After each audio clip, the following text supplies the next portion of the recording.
Angela Morris was 30 when she finally went back. 5 years away, no calls, no holidays, no looking back, and yet that night, she stood in front of her parents' house like nothing had changed. She wasn't supposed to be there. No one expected her. That was the point. She pushed the door open and called out once, just once, no answer. The silence hit first. Then the smell. Then something worse. They were on the floor. Both of them. Not moving. For a second, she didn't react. It didn't feel real. Like her brain refused to accept what her eyes were seeing. Then everything rushed in at once. She dropped her bag, ran forward, shaking, calling for them again, louder this time. Nothing. By the time the ambulance took them away, her hands wouldn't stop trembling. At the hospital, she stood there alone, staring at the emergency room doors, waiting for someone to tell her this was all a mistake. But it wasn't. When the doctor finally came out, he didn't hesitate. He said they found something in their system. Something that shouldn't have been there. Something that had been building up over time. And in that moment, Angela realized this wasn't an accident. Someone had done this. And whoever it was, had been close enough to be trusted. Before I tell you what happened next, tell me what time it is where you are and what city you're watching from. I want to know how far this story reaches. And if you've ever trusted someone who didn't deserve it, make sure you subscribe and share your thoughts below. Because what Angela discovered a week later didn't just change her life. It destroyed everything she thought she knew about her own family. By the time she reached the hospital, everything felt distant. Angela stood in the waiting area, arms wrapped around herself, watching people pass without really seeing them. Nurses moved quickly, voices low but urgent, doors opening and closing with a rhythm that made her chest tighten. No one spoke to her at first. No one explained anything. Time stretched in a way that didn't feel real, like it had slowed down just enough to make every second heavier than the last. When a doctor finally approached, his expression was controlled, almost careful, and that alone told her something was wrong. He didn't rush his words. He didn't soften them either. He explained that both patients were still alive but unstable, and that the results from their initial tests had raised concerns. There was a foreign substance in their system. Something that shouldn't have been there, something that had entered gradually over time rather than all at once. Angela didn't respond immediately. She just looked at him, trying to process what he was saying without fully understanding it. Gradually. That word stayed with her longer than anything else. It didn't match with an accident. It didn't fit with something random. It suggested repetition, routine, something happening more than once without being noticed. After the doctor left, the silence returned, but it felt different now. Heavier, more defined. Angela reached for her phone and called her sister. The call rang longer than she expected, then went to voicemail. She tried again, this time holding the phone tighter, as if that would make a difference. No answer. No message. Nothing. A few minutes later, someone else approached her. A woman she recognized immediately, though she hadn't seen her in years. Susan Hale. She had been close to the family for as long as Angela could remember, the kind of presence that came and went without question, always welcomed, always trusted. Susan spoke softly, asking what had happened, her voice filled with concern that sounded genuine, almost too measured. Angela answered briefly, keeping her words controlled, but something about the moment felt off. Not wrong in a clear way, not enough to accuse or even question directly, but enough to create a quiet discomfort she couldn't ignore. Susan mentioned that she had stopped by the house earlier that week, that everything had seemed normal, that there had been no signs of anything unusual. She repeated it more than once, as if trying to confirm it not just to Angela but to herself. That detail settled into Angela's mind, not as evidence, but as something that didn't quite sit right. The hallway grew quieter as the night went on, and Angela remained in the same place, her thoughts moving in circles she couldn't break out of. The doctor's words kept returning, not louder, but clearer each time. Something that had been given slowly over days, maybe longer. something that required access, consistency, and trust. And for the first time since arriving, Angela stopped thinking about what had happened and started thinking about who could have been there long enough to make it happen without being noticed. Later that evening, Caroline Morris finally walked in. Angela noticed her immediately, not because of what she said, but because of how controlled she looked. Her steps were steady, her expression composed, her voice calm as she asked questions that sounded right on the surface, but lacked the urgency Angela expected. Behind her, Peter Lang followed closely, quieter, watching more than speaking, his presence almost blending into the background unless someone paid attention. Caroline moved closer, asking for details, but she didn't interrupt, didn't react strongly, didn't lose control the way most people would. She listened, nodded, placed a hand briefly on Angela's shoulder, then pulled it back as if the gesture itself had been measured. It wasn't cold, but it wasn't warm either. It felt practiced. Angela answered only what was necessary. The distance between them wasn't new, and it didn't need to be explained. Even now, standing in the same space, there was a quiet gap that hadn't closed in years. Caroline didn't mention the time apart, didn't ask why Angela had come back, didn't question anything beyond the situation in front of them. That absence said more than any direct conversation could have. Not long after, two officers arrived and began asking questions in a structured, methodical way.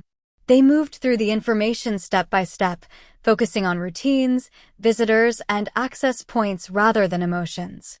One of them asked who had regular access to the house. Angela answered carefully, naming only what she was certain about. Caroline added a few details, her tone steady, her answers precise, almost too precise.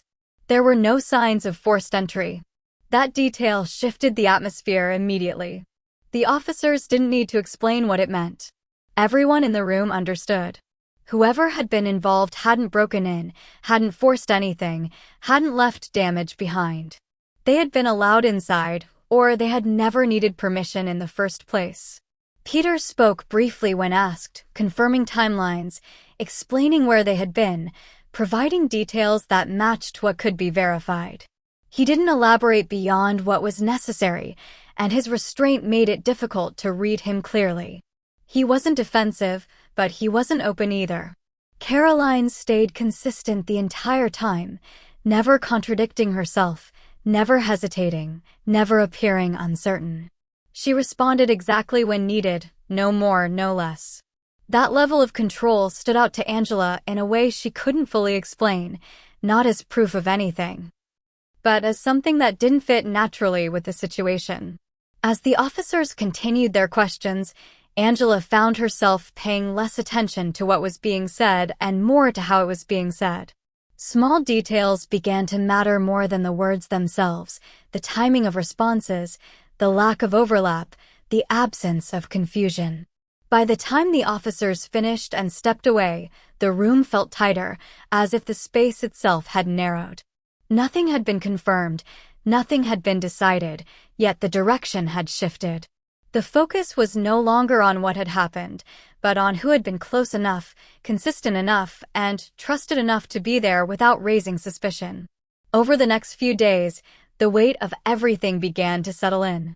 Angela spent most of her time moving between short visits to the room and long stretches sitting alone, where silence gave her space to think in ways she hadn't expected. Without constant interruptions, memories she had avoided for years began to return, not all at once, but in fragments that connected more clearly than before. Growing up, there had always been a difference in how things were handled. Caroline was the one who could do no wrong, the one whose decisions were supported, whose mistakes were explained away. Angela had learned early to stay quiet, to avoid conflict, to accept less attention without asking why. It wasn't a single moment that pushed her away, but a pattern that repeated until leaving felt easier than staying. Now, sitting in the same place after so many years, that pattern didn't feel like the past anymore. It felt connected to everything happening in the present. Not as proof, not as something she could point to directly, but as a reminder that trust in that family had never been equal. Susan remained involved throughout those days, checking in regularly, offering help, bringing small things that were meant to be useful. She spoke gently, kept her tone steady, and stayed longer than most people would. At first, it seemed like support. Then it started to feel like presence without a clear reason. Angela began to notice small inconsistencies, not in what Susan said, but in how often she repeated certain details, especially about her visits to the house. Each time the subject came up, Susan emphasized how normal everything had been, how nothing seemed unusual, how she hadn't seen anything that would raise concern. The repetition didn't sound rehearsed, but it sounded intentional, as if she wanted that idea to remain fixed. It became difficult to ignore. The more Angela thought about it, the more it made sense on the surface. Susan had access, Susan had familiarity, Susan had been there recently. It fit in a way that didn't require forcing connections. But while Angela's thoughts moved in that direction, her husband focused elsewhere. He didn't dismiss what she noticed, but he didn't follow it either. Instead, he paid attention to things that seemed less obvious, watching how people interacted rather than what they said. One evening, after another quiet visit, he mentioned something in a low voice, not as a conclusion, but as an observation. He pointed out that Caroline had not once asked a question she didn't already seem to know the answer to. Her responses always matched the situation without hesitation, without confusion, without the kind of reaction most people would show when facing something unexpected. Angela didn't respond right away. She understood what he meant, but it didn't fit as easily as the other suspicion. Susan still seemed like the simpler explanation, the one that aligned with access and timing. Caroline, on the other hand, had been present from the beginning, consistent, involved, and outwardly concerned. Still, the idea stayed in her mind. Not strong enough to replace what she already believed, but enough to create doubt where there hadn't been any before. As the days continued, Angela found herself caught between two directions, one that felt logical and one that felt uncomfortable, neither of them offering a clear answer, both of them refusing to go away. That was when her husband chose to look somewhere no one else had. Instead of focusing on people, he focused on patterns, not what anyone said or how they acted, but what stayed the same day after day without drawing attention. He started with the house, moving through it slowly, not searching for something obvious, but for something consistent, something that wouldn't stand out unless someone was looking for repetition. Angela followed him at first, unsure what he expected to find, but as time passed, she stopped asking questions and simply watched. He checked the kitchen, not just the surfaces, but the cabinets, the arrangement of items, the order in which things were placed. Nothing appeared out of place, nothing suggested disruption, everything looked exactly how it should. That was the problem. He pointed it out quietly, explaining that when something is changed intentionally, it often blends into what is already familiar, especially if it is part of a routine that no one questions. Instead of searching for something new, he was looking for something that had always been there. He began asking about daily habits, not broadly, but specifically. What they used every morning, what they never skipped, what they trusted enough not to think about. Angela answered as best as she could, recalling small details she hadn't considered important before. There were a few consistent things, but one stood out more than the others. Something simple, something ordinary, something used without variation. He didn't react immediately. Instead, he checked records, going through purchase histories, delivery confirmations, anything that could show a timeline without relying on memory. It took time, but eventually, a pattern began to form, not in what was bought, but in who had been responsible for it. Angela watched as he pieced it together, each detail connecting quietly to the next. The same item had been replaced regularly, always on time, always handled by the same person. There were no missed orders, no changes, no gaps. It was consistent in a way that felt controlled rather than natural. At first, she didn't want to follow where it was leading. It felt easier to hold on to the earlier suspicion, to keep the explanation simple and direct. But the evidence in front of her didn't support that anymore. It pointed somewhere else, somewhere closer. Her husband didn't rush to say it out loud. He let the details settle first, making sure there was no mistake, no assumption filling in gaps that didn't exist. Only when everything aligned did he finally speak, not as a question, but as a conclusion he could no longer ignore. He explained that whatever had happened hadn't required force or secrecy in the usual sense. It had depended on trust, on access that didn't need to be asked for, on presence that felt normal enough to go unnoticed. Angela felt the shift before she fully understood it. The direction had changed, not suddenly, but completely. The answer was no longer somewhere outside the family, no longer tied to occasional visits or limited access. It was tied to someone who had been there consistently, someone who had taken responsibility for something small enough to seem harmless, something that repeated often enough to matter, and something no one had ever thought to question. The next morning, the direction became impossible to ignore. Angela stood in the kitchen as her husband laid everything out in front of her, not dramatically, not all at once, but in a sequence that made each detail harder to dismiss than the last. He didn't start with accusations. He started with facts, small ones at first, then built them into something that could no longer be explained away as coincidence. He showed her the purchase records again, this time aligned with delivery times and access, narrowing down not just what had been replaced, but who had handled it each time. There was no variation, no exception, no point where responsibility shifted. It had always been the same person, consistently, without interruption. Angela didn't speak. She already knew where it was leading, but hearing it spoken out loud felt different, heavier, more final. Her husband explained that the pattern wasn't accidental. It required intention, planning, and patience. It depended on something being introduced in small amounts, repeatedly, in a way that would never raise immediate concern. That kind of approach didn't come from impulse. It came from someone who understood the routine well enough to use it. Then he said the name. Caroline. The word settled into the room without resistance. Angela didn't argue. She didn't question it. Instead, she felt a quiet clarity replace the confusion that had been building for days. It wasn't shock that took over, but recognition, as if something she had refused to see before was now impossible to avoid. Peter's involvement came next, not as a separate discovery, but as something that had always been connected. His role had been smaller, less visible, but necessary. He had handled specific deliveries, confirmed timing, ensured nothing was missed. Not leading, but supporting, making sure the process stayed controlled.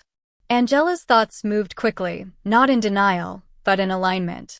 The consistency, the control, the lack of hesitation, everything she had noticed without fully understanding now fit into a single explanation. What made it worse was the timing. Caroline had been the one who suggested reaching out again, the one who created the opportunity for Angela to return, the one who made it seem like distance could be closed after years apart. It hadn't been random. It had been planned. Her husband didn't need to explain the reason. But he did anyway. Financial records showed increasing pressure, decisions that had created strain, expectations that hadn't been met. The house, the assets, everything tied to their parents had become more than inheritance. It had become a solution. Angela felt the shift settle completely. There was no confusion left, no alternative explanation to consider. The answer was direct, unavoidable, and rooted in something far deeper than a single decision. When the information was passed on, the response was immediate. There was no delay, no uncertainty, no need for extended questioning. The pattern, the records, the consistency, it all aligned in a way that left no space for doubt. Caroline didn't react the way Angela expected. There was no breakdown, no visible panic, no attempt to deny what had already been established.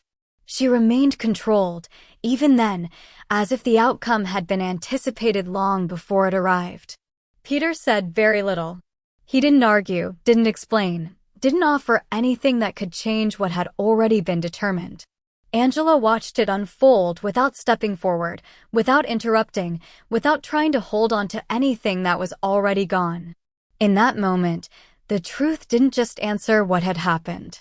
It erased what had been left of the idea that anything in that family could still be repaired. Months later, everything had already been decided.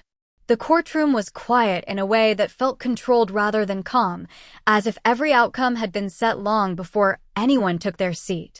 Angela sat still, not looking around, not searching for reactions, focusing only on what mattered in that moment. There was no confusion left, no uncertainty about what had happened or who was responsible. The process had moved forward with clarity, supported by records, timelines, and a sequence of actions that left no room for alternative explanations. Caroline stood on the other side, her posture unchanged, her expression steady in the same way Angela had seen before. Even now, there was no visible collapse, no outward display of regret that could shift what had already been proven. Peter remained beside her, quieter than ever, his presence reduced to acknowledgement rather than resistance. When the final decision was delivered, it followed exactly what the case had built toward. Both were found guilty of actions that had caused severe harm over time, carried out with intent and planning. The sentence reflected that, removing any possibility of a quick resolution or return. It was long, definitive, and structured in a way that made the outcome permanent. Angela didn't react immediately. She didn't look at them, didn't wait for any final words, didn't expect anything that could change what had already ended. For her, the moment wasn't about the sentence itself, but about the confirmation that there was nothing left to question. After that day, things didn't return to normal. They settled into something quieter, something that carried weight without needing to be spoken about constantly. Her parents recovered enough to return home, but the space felt different. Conversations were shorter, routines slower, and the kind of ease that once existed never fully came back. Angela stayed for a while, long enough to make sure everything was stable, long enough to understand that presence alone wouldn't fix what had been broken. There was no attempt to rebuild what had never truly been balanced in the first place. The distance that had existed before no longer felt like something temporary. It felt final. When she left again, it wasn't an escape and it wasn't hesitation. It was a decision made without doubt. She didn't promise to visit, didn't suggest staying in closer contact, didn't create expectations that wouldn't hold. The connection had already been defined by everything that had happened, and there was no reason to reshape it into something it had never been. Over time, Angela stopped thinking about the details and started understanding the meaning behind them. Trust had never been about proximity or shared history. It had always depended on consistency, on actions that matched what people claimed to be. In the end, what stayed with her wasn't the shock of what had happened, but the clarity that followed it. Some relationships are not broken in a single moment. They reveal what they have always been. And sometimes, the only way forward is to accept that truth without trying to repair what was never real to begin with.